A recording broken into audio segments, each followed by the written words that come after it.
फायदा उठाना नहीं उठाना दूसरी बात है। पहले तो ये समझना है कि आपको कैसे पता चलेगा कि लॉन्ग अनवाइंडिंग हो रही है। लॉन्ग अनवाइंडिंग कब होती है? जब तेजी करने वाले लोग अपनी पोजीशन बेचते हैं जो उन्होंने पहले से बना रखी है। तो आपको जो संकेत मिलेंगे, संकेत ये मिलेगा पहला कि स्टॉक नीचे जाता हुआ दिखना चाहिए। ठीक है, समझिए आप ये आज देखना चाहते हैं कि स्टॉक में लॉन्ग अनवाइंडिंग हो रही है या नहीं हो रही, तो पहली चीज तो स्टॉक पर या तो ऊपरी स्तर से दबाव होना चाहिए या नीचे ट्रेड नीचे करते हुए दिखना चाहिए। कल की तो जैसे शॉर्ट कवरिंग में स्टॉक ऊपर जा रहा था, लॉन्ग अनवाइंडिंग में स्टॉक नीचे पहली बात। दूसरी बात, उसमें ओपन इंटरेस्ट कम होना चाहिए जी, घटना चाहिए। क्यों? क्योंकि पोजीशन है तभी तो आप अनवाइंड करेंगे। हाँ, ठीक है। दूसरा, ओपन इंटरेस्ट दोनों स्थिति में कम हो रहा है। हाँ, क्योंकि फ्रेश पोजीशन नहीं बन रही ना, पुरानी पोजीशन कम हो रही है। ठीक है। और तीसरा, इस केस में जब अनवाइंडिंग होती है तो फ्यूचर में बेच रहे हैं, कैश में कम बेच रहे हैं, तो फ्यूचर और कैश के बीच में प्रीमियम कम हो जाएगी।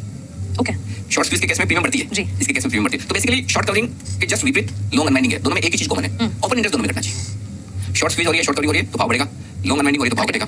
लॉन्ग अनवाइंडिंग हो रही है तो प्रीमियम घटेगी, शॉर्ट कवरिंग हो रही है तो कैश और वायदा कारोबार के बीच में प्रीमियम बढ़ेगी। लेकिन ओपन इंटरेस्ट दोनों ही केस में घटेगा या फिर स्टेबल रहेगा, कम से कम बढ़ेगा नहीं। उससे तो सबसे पहले अंदाजा आपको जो लेना चाहिए वो ओपन इंटरेस्ट से लेना चाहिए। उस इंडेक्स का स्टॉक्स का ओपन इंटरेस्ट बढ़ तो नहीं रहा, अगर बढ़ रहा है तो फिर वो अनवाइंडिंग नहीं है, वो नई पोजीशन बनने के संकेत है।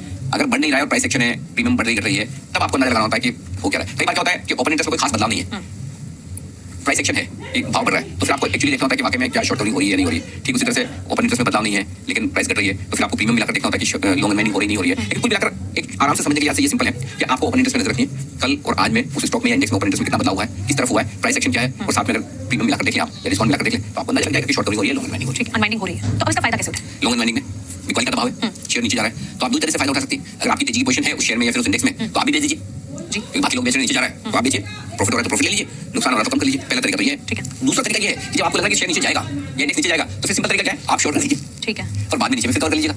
ठीक उसी तरह से जैसे शॉर्ट कवरिंग के केस में आप क्या करते हैं, अगर आपकी शॉर्ट पोजीशन तो आप भी काट लीजिए,